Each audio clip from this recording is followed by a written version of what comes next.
Assalamualaikum warahmatullahi wabarakatuh. Salam sejahtera bagi kita semua.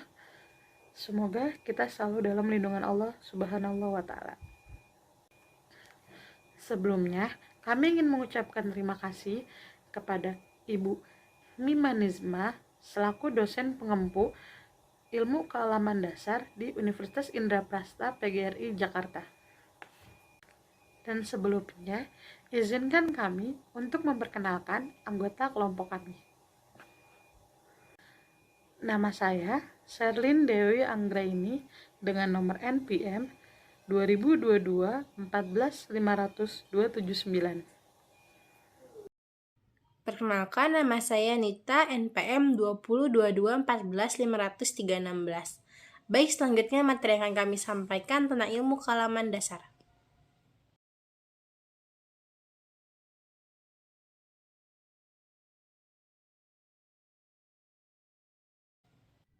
Berikut materi yang akan kami bahas. Yang pertama, menjelaskan latar belakang ilmu kealaman dasar. Yang kedua, pengertian tentang ilmu kealaman dasar. Yang ketiga, menjelaskan pentingnya ilmu kealaman dasar dalam kehidupan masyarakat. Yang keempat, ruang lingkup ilmu kealaman dasar. Yang kelima, studi kasus atau berita contoh atau hasil dari penelitian. Yang pertama, latar belakang ilmu kealaman dasar merupakan kumpulan pengetahuan tentang konsep-konsep dasar dalam bidang ilmu pengetahuan alam dan teknologi dan manusia sebagai subjek pokok yang ada dalam hal ini merupakan makhluk hidup yang paling tinggi kedudukannya. Selanjutnya, yang kedua, pengertian dan pendapat para ahli tentang ilmu kealaman dasar.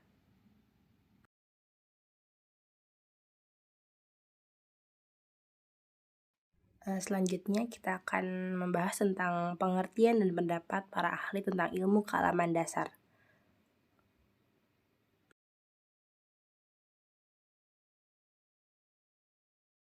Yang pertama, pengertian dan pendapat menurut ahli, menurut H.W. Flower. Dalam bukunya Science in Education, ilmu alamiah atau biasa disebut IPA yaitu ilmu yang sistematis dan dirumuskan, yang berhubungan dengan gejala-gejala kebendaan dan didasarkan terutama atas pengamatan dan induksi.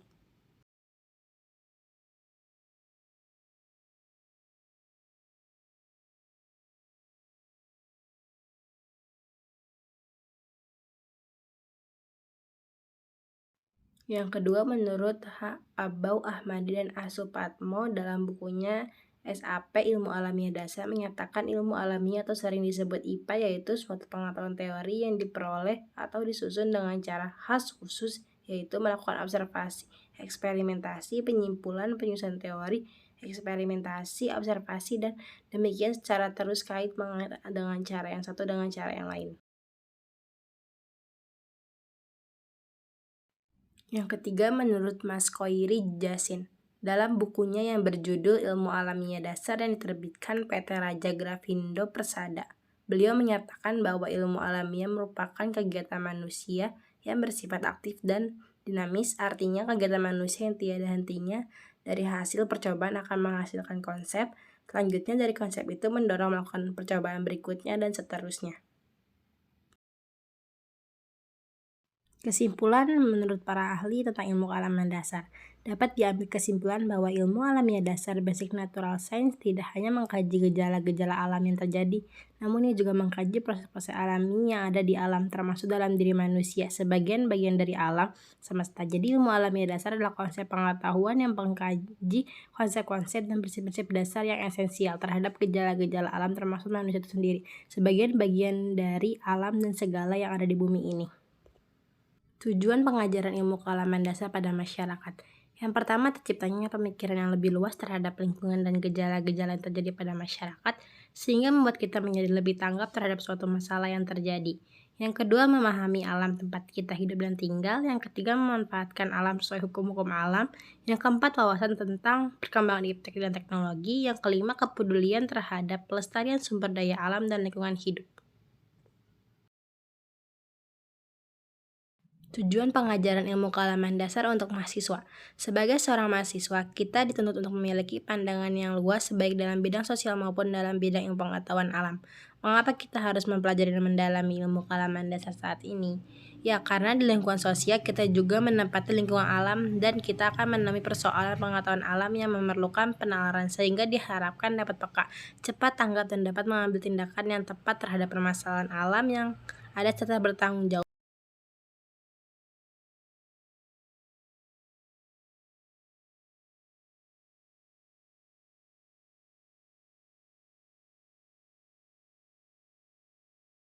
Selanjutnya, saya akan menjelaskan pengertian dan pendapat para ahli tentang ruang lingkup ilmu kealaman dasar.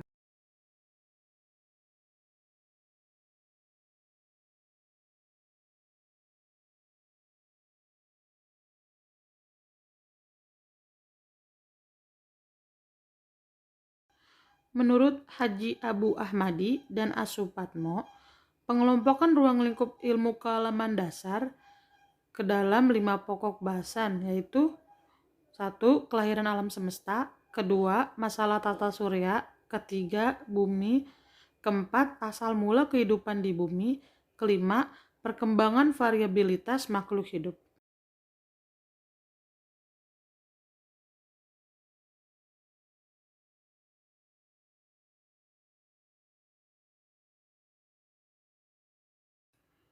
Sedangkan menurut Abdullah Ali dan Eni Rahma dalam bukunya Ilmu Alam Dasar, bahwa ruang lingkup ilmu kealaman dasar adalah sebagai berikut. 1. Alam semesta dan tata surya. Kedua, bumi. Ketiga, asal mula kehidupan di bumi. Ruang lingkup kealaman dasar. Apa saja yang meliputi ruang lingkup kealaman dasar? Menurut silabus, ilmu kealaman dasar yang diterbitkan oleh Konsorsium MKDU, Direktorat Jenderal Perguruan Tinggi, Depdikbud, serta Direktorat Jenderal Perguruan Tinggi Agama Jakarta. Materi ilmu kealaman dasar atau IKD meliputi 1. Perkenalan dengan IPA atau ilmu pengetahuan alam. Kedua, ruang lingkup IPA. Yang ketiga, ilmu pengetahuan alam dan perkembangan teknologi. Yang keempat, dampak perkembangan ilmu pengetahuan alam dan kelangsungan hidup. Secara garis besar, ruang lingkup ilmu kealaman dasar atau IKD adalah sebagai berikut. 1. Fisika atau fisik. Yang kedua, kimia atau chemistry. Yang ketiga, biologi atau biological science. Yang keempat, ekonomi sumber daya alam dan lingkungan atau economics of natural resource and environment. Fisika atau fisik. Ada yang tahu apa itu fisika? Fisika berasal dari kata fisik yang artinya yaitu alam. Fisika merupakan suatu ilmu pengetahuan yang mempelajari benda tidak hidup atau mati dari aspek wujud dengan perubahan-perubahan yang bersifat sementara. Fisika secara klasik dibagi dalam mekanik panas, bunyi, cahaya, gelombang, listrik. Selanjutnya yang kedua yakni kimia atau chemistry. Kimia atau chemistry merupakan suatu ilmu pengetahuan yang mempelajari benda hidup dan tidak hidup dari aspek susunan materi dan perubahan-perubahan yang bersifat tetap. Kimia secara garis besar dibagi menjadi kimia anorganik dan kimia organik. Kedua bagian itu pada dasarnya membahas dasar Selanjutnya adalah yang ketiga, biologi atau biological science. Biologi sains merupakan ilmu yang mempelajari tentang makhluk hidup termasuk hewan, tumbuhan, dan mikroba.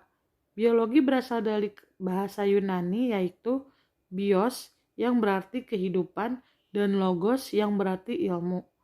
Sehingga biologi dapat diartikan sebagai ilmu tentang kehidupan dan organisme hidup. Selanjutnya yang keempat, ekonomi sumber daya alam dan lingkungan. Economics of Natural Resource and Environment mempelajari tentang konsep dasar mengenai kegiatan ekonomi dan pemanfaatan sumber daya alam, serta dampak pada lingkungan atas dasar pemikiran kajian ekonomi ekologi.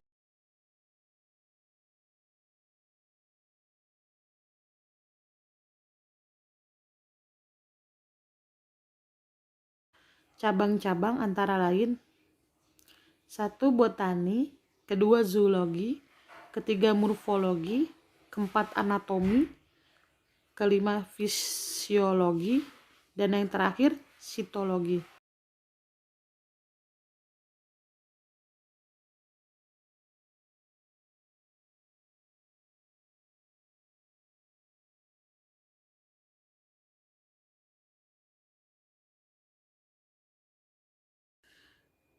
Botani.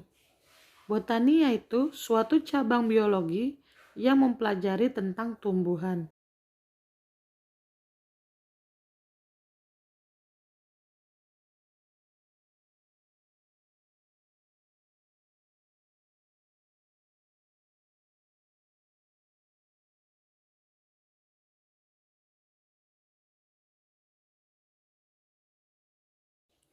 Zoologi.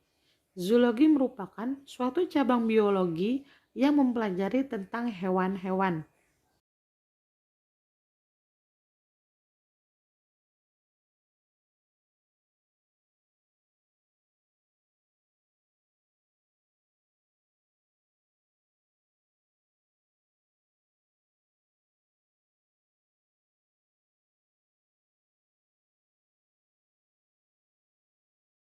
Yang ketiga yakni morfologi, suatu studi tentang struktur luar atau bentuk luar makhluk hidup.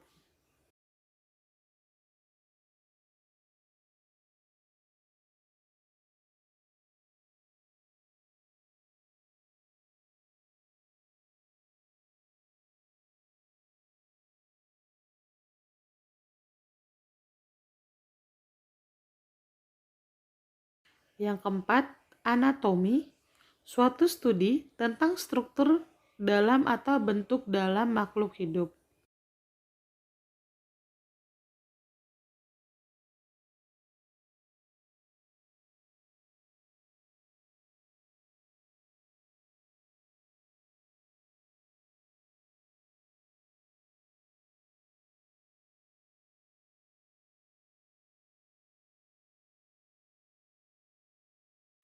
Yang kelima, fisiologi, yaitu suatu studi tentang fungsi atau fatal bagian tubuh atau organ makhluk hidup.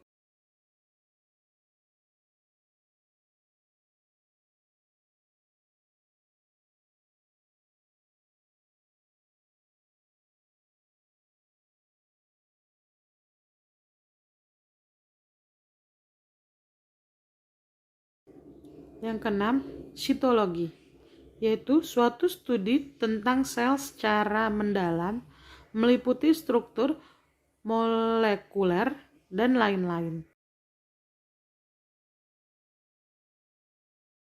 Yang terakhir, apa itu studi kasus?